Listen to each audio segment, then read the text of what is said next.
How many of you baboons are organ donors? Let's see a raise of hands. Raise your hand. Raise your hand. I'm raising mine. I used to be an organ donor, but I'm not anymore, so I'm going to put my hand down. When I started eating edibles a little bit ago, I would get these, I would have these visions, I guess, of just like this terrible nightmare happening. And now I refuse to be an organ donor. It's just another giant fear of mine. I ride a motorcycle, so if I get into a motorcycle accident, like, this scene's gonna look hairy already. It's gonna look fucking bad. So, if the paramedics arrive on the scene and they see me sprawled out, and they're gonna think I'm dead right off the bat. They're going to think I'm dead because even when I'm alive right now, I kind of look like I'm dead. Very pale white, like a vampire. My breath is bad. I got yellow jaundice in my eyes. So when they come to this scene, my nose bleeds from time to time. When they arrive to the scene, like, what if they start preemptively, you know, just like playing Operation and like trying to harvest the organs, trying to get them real quick so they stay fresh? You know, like, hey man, I'm still alive, dude. That's my liver. And he's just like, where's that spleen just digging around in me? Yeah, I can't do it anymore, man. That would be my luck, dude. I'd be like, I'm still alive. I'm still alive, and you are in me. You are in me, and not a good sexual way. You are in me. Sir, relax. Just count down from 10. Just count down from 10. That's what they always say. But, what's up, everyone? Happy to be back. It's been a couple days. Hope your weekend was good. We got some new changes to the podcast. As you can see, it says Season 7, Episode 1. I mean, you know, I like to break it up into seasons because I change things. I hope everyone's doing well. Thank you all for being here and listening to the podcast and supporting it. It means the world to me. Thank you so much. Let me go ahead and tell you the layout, the lay of the land, if you will, for the new season moving forward. You know, as the episodes continue, the podcast will hopefully evolve further and further. So we're going to be starting off with a little introduction, and then I want to kind of get into daily events and just like my take on things, and hopefully we get some responses back from you, so it can be a collaborative effort, I guess. Kind of make it like a network, you know, a community. So I'll lay out some media that's going on, and then I'll talk about it. Hopefully I get some responses back from you guys, and we can have a further discussion on the next episode. After the media, the daily event, I'm going to read a book passage. Oh man, dude, this sounds gay. You lost me at book passage, dude. Are you serious? Are you serious right now? Listen, man, there are so many amazing writers out there and people with such good stories that I hate to botch it. I come on here sometimes and I tell you the book I'm reading, but like verbatim, I can't like lay it out how they do, and it's so fucking good sometimes. So it'll just be like a page or so, but I just want to, what's important to me and I think will be important to you guys, I want to read that, you know, just a little something, and then talk about that for a little bit, and then at the end of it, you know, we'll get into some listener comments, and that's kind of what I want to do for Season 7. That's just the lay of the land, I guess. So, you know, without further ado, let's go ahead and get into it, right? So what happened today, right? All over the news. There was a Texas mall shooting, and this seems to be more frequent. I read that there were 9 dead, including the gunman, and I was reading the summary of what happened. Like, so devastating, right? It's so devastating, and there's nothing more I enjoy than when I'm reading like this horrible act that happened, and right in the middle of reading is a fucking ad. An ad to try out the new Sour Patch Kids because they're new and they're delicious. What are you doing, man? Like, these people don't have a soul.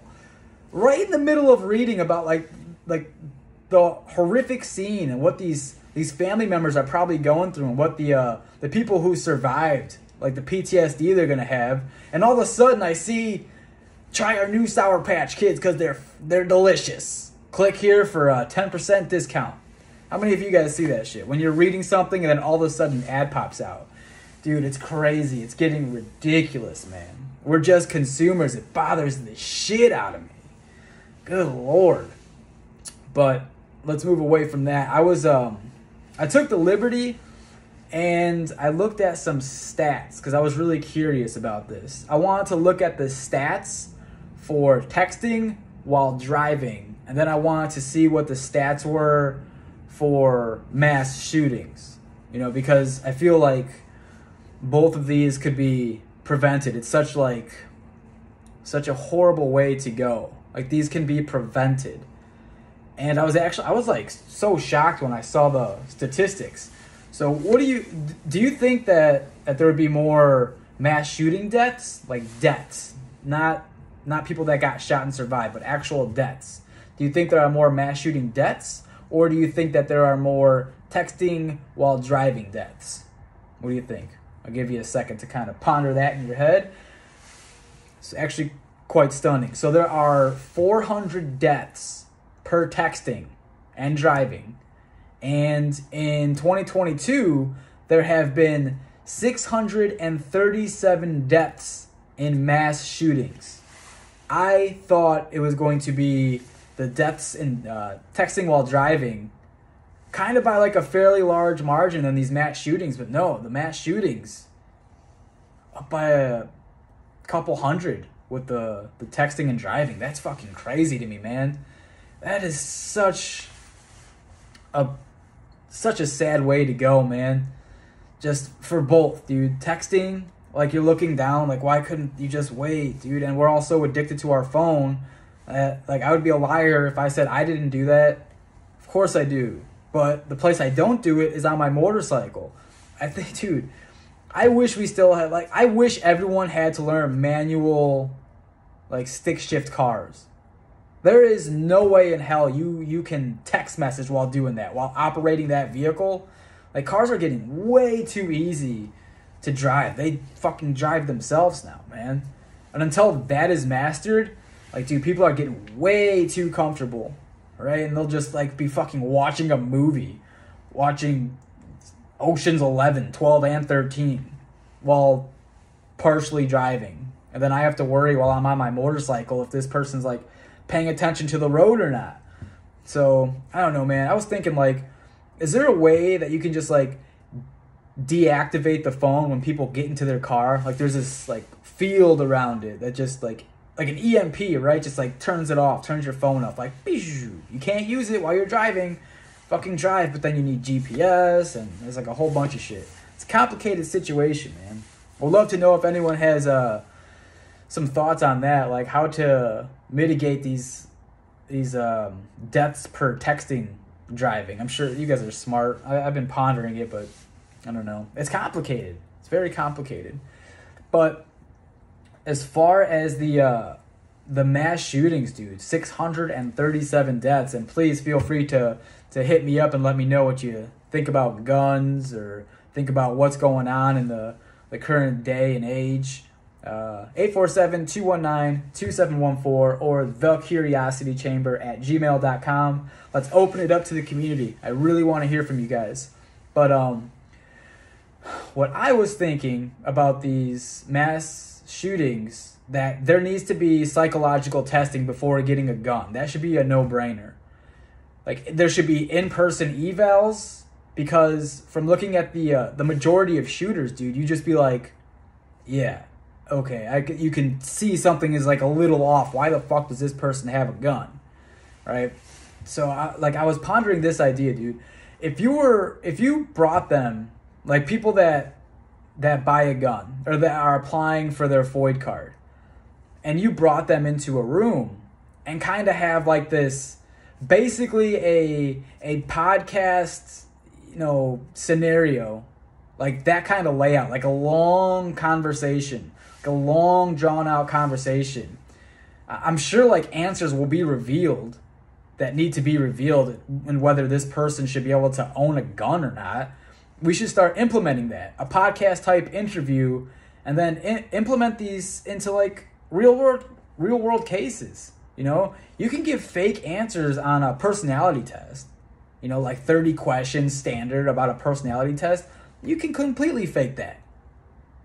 I faked that for fucking jobs, dude. Like, I think, like, what does the employee or what does the employer want to hear from me? And you can just kind of mark that up. That's such bullshit. But, you know, you can give fake answers on a 5-minute interview, person to person as well. Like, I do that on dates, dude. Like, if I'm on a first date, I'll lie the whole fucking way through that first date. It's not hard. But if you have this layout of like a podcast type interview, like get into like some serious talking, maybe like an hour, hour and a half, 2 hours in some cases. Like, dude, you will reveal some shit. And it just seems like it's so easy for people to get guns, dude. Why? Why is it so easy? And man, but it's so complicated. All these things are complicated, man, because I'm pro-gun, but I think there needs to be a hell of a lot more like background checks and security checks before giving a person a gun. However, like, what happens if they have the gun and then they snap and then something goes wrong? That's the other part, dude. My goodness, it's so strange. The reason why I'm pro-gun is because I feel like if Americans had their guns taken away, that the government would try some ill-mannered shit, and they would move in and implement all of these new laws. And I guess you can say I'm kind of paranoid, but that's just what I see happening, man. If they get rid of our arms, like, who's to stop them then? You know, they won't have any fear, and they can just do as they please. And that really wigs the hell out of me, because North Korea did the same shit. I think Australia did the same shit. In North Korea, obviously there's a dictatorship, but one of the Kim Jong-uns, one of the old founders, I guess, and this is out of my expertise, but I did enough reading. And what happened is they said, the dictators, if you give us your land, we will make sure that everybody gets fed, that everybody is taken care of. So there's no classes. Everyone is equal, right? Sounds okay, I guess. But what happened? They gave up their land, and the dictators fucked them. The government fucked them. People are starving like you wouldn't fucking believe, dude. Rats are literally eating people out there. Because people are dying from starvation, the rats are eating the people, and the rats are getting big. How do I know this? There was a person that escaped North Korea. She was on the Joe Rogan podcast, and she was just telling these horrific stories, dude, like surreal stories. Just real wild, dude. But that's kind of where my paranoia stands, I guess. And there's multiple cases like that throughout history in different countries. So I'm really hesitant to give up full control of guns, but that's how I feel. You know, I want to hear from you guys. Let me know what you think. This is an open conversation. People, don't hate me. Don't hate me. Rest in peace to all the people that lost their lives in mass shootings, and especially today at the mall, just trying to kick it and go to the mall and buy some shit. Now you have to worry about getting shot in the back by a fucking AR-15 or something. Like, dude, that is nuts, man. That is nuts. So scary. Like, they're all bad, but the school ones just hit. It's a place to learn, man. It's a place to learn. Like, we shouldn't have to fear for our lives. I just don't understand why it keeps happening. Obviously, there's, like, mental illness that comes into play as well. I think that's a giant deal. That the mental care in this country is just, like, basically non-existent. It's sad to see, man. There's so much homelessness too, and it's just like, if you're in that situation, you probably feel like everyone gave up on you. You know, I think sometimes we have to try and look at it as hard as it may be from the shooter's point of view. And I mean, what I always say is, I'm like, just take your own life, dude. Why bring in innocent people? But it goes back to what I mentioned before, dude, about like how there's the villain and the superhero. Like, they were both hurt. They were both hurt at the very beginning of their lives. It's just what you do with that. The superhero wants to make sure that no one gets hurt like he did. And then the villain takes it out on the world. Oh, you hurt me? I'm going to fucking hurt you back. Tenfold, bitch. That's how it goes. So it's what you do, man. It's what you do with that hurt. And yeah, I just want everyone to be the best version of themselves, whatever that means. Damn, that sucks. I hate reading about that. But let's go ahead and move on with the this passage from a book.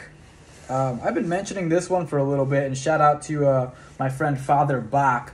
Her name will not be fully mentioned until I think it's okay to do so. She may actually come on the podcast, and then she will be revealed. Easter egg, if you listen to, I mentioned her in a couple podcasts ago, so if you go back, you can find out who it is. The happiest man on earth. And we're just going to read a passage, and that'll be it. So bear with me. Oh, man, dude, this is so gay. This dude's about to read a book to me? Man, this is so gay. It's not. It's fine. Our life in Brussels was not perfect, but we were alive. You have to try to be happy with what you've got. Life is wonderful if you're happy. Don't look on the other side of the fence. You will never be happy if you look at your neighbor and make yourself sick with jealousy. We weren't rich, but we had enough. And let me tell you, just to have food on the table after starving in the snow for years was wonderful. After we were married, we had a beautiful apartment with a view of Belvedere Castle. It was small, but what a pleasure it was to have that view. You don't need a castle of your own when you have that view. The view is the best part, and I would not want to live in a castle, even if I could. Too much to clean. Other people around us had more money. This guy drives a Mercedes. This man has a diamond watch. So what? We did not need a car. We bought a tandem bicycle. We could ride together. Of course, I looked at it and saw how it could be improved, and I put 2 little motors on the cycling to do the cycling for us. When we were on level ground, I switched on 1 motor, and when we were uphill, I switched on 2. That was enough for us. What a miracle it is to be alive and to hold my beautiful baby, my beautiful wife. If you had told me while I was being tortured and starved in the concentration camps that soon I would be so lucky, I would have never believed you. In time, my wife became much more than my wife. She became my best friend. Love saved me.